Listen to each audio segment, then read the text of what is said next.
While attending an inauguration ceremony for an EU house in the Slovenian capital, President of the European Parliament, Antonio Tajani, said yesterday that the border dispute between Slovenia and Croatia was their internal matter, but if an agreement were to be reached, then it would have a good effect on regional stability. This remark is in strong contrast to European Commission President Jean-Claude Juncker's earlier statement that the European Commission supported the arbitration proceedings and hoped that both countries would respect its outcome.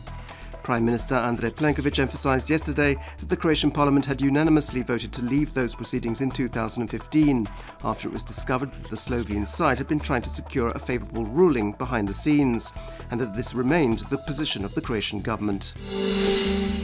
Speaking on Croatian radio, the leader of the opposition HNS party, Ivan Vrdoljak, said that the arbitration proceedings had been compromised by the fact that a Slovenian member of the arbitration court had conferred with the Slovenian representative, who later received documents from him, emphasizing that on this both the government and the opposition agreed.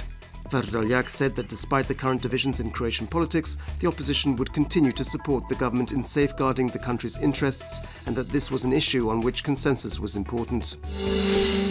According to a report from the Ministry of Justice, the number of court cases in Croatia rose by 4% in 2016 compared to the year before. Also, the number of court cases that were completed has also risen by 4%. The report also says that at the end of 2016, 10,188 people were employed in the Croatian judiciary, which represents a drop of 0.2% compared to the same time in 2015. The US State Department has said in its annual report for 2016 that social discrimination, corruption, violence against minorities such as against ethnic Serbs and Roma, and violence against women and children were the biggest problems in terms of human rights violations in Croatia last year. In the executive summary, the report states that the Croatian government took significant steps to prosecute and punish individuals who committed human rights abuses.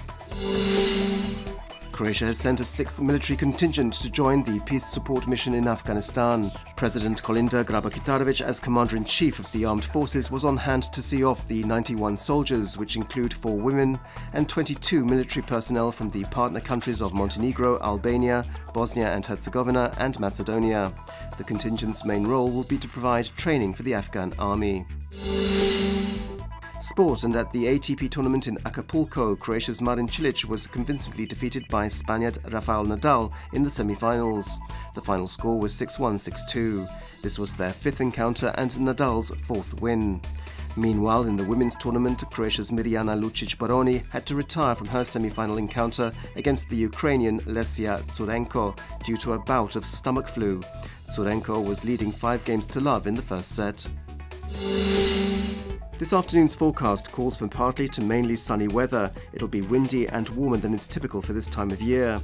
Towards the end of the day, and especially in the evening, it'll cloud over from the west, and rain is expected firstly on the northern Adriatic and in the mountains.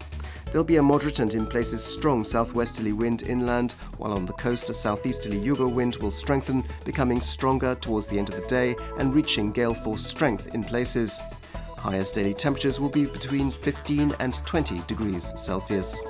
The next few days will be cloudy and there'll be rain in most inland regions. On Sunday it'll be colder and a little snow could fall at the highest elevations. On the coast the situation will be similar. Sunday will see variable to heavy cloud cover and there could be heavier downpours in places. Monday will be changeable with occasional rain and thunderstorms. There'll be a moderate to strong southeasterly Yugo and southerly wind, while on Tuesday there'll be a northeasterly Bura wind.